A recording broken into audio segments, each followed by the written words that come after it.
Unheard of in Indian democracy. ఇది we have become like a banana republic. మరి నరేంద్ర మోదీ గారు BJP మల్ల సెంటర్లు వస్తే మనం ప్రజాస్వామ్య విషయంలో కూనీ చేయబడుతుంది. ఏ నార్త్ కొరియానో, ఏ పాకిస్తాను, ఎక్కడో ఏ రష్యాలో తయారైపోతాం. మీరు కొన్ని కొన్ని విషయాలు చెప్పాలి మీకు. ఇప్పుడు ఏ విధంగా వాళ్ళు ఇంప్లిమెంట్ చేస్తున్నారు, ఎందుకంటే ఇది జాతీయ స్థాయి ఎన్నికలు, పార్లమెంట్కి ఎన్నికలు, చట్టాలు చేసేది పార్లమెంటు. ఏ విధంగా చట్టాలు చేస్తున్నారు, ఏ విధంగా కేంద్రం నుంచి ఇన్ఫ్లుయెన్స్ చేస్తున్నది.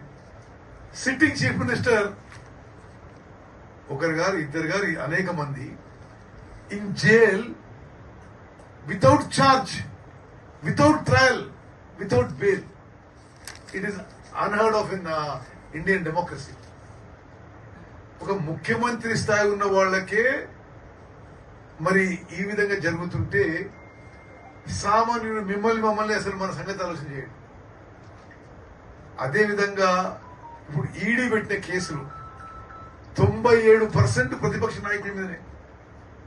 సిబిఐ, ఇన్కమ్ ట్యాక్స్, దేశంలో ఉన్న కేంద్ర ప్రభుత్వ సంస్థలు కూడా ఏ విధంగా ప్రజాస్వామ్యాన్ని తొక్కేసే ప్రయత్నం చేస్తున్నాయి. ప్రతిపక్ష నాయకులే కాదు, మీడియా బ్యారన్స్.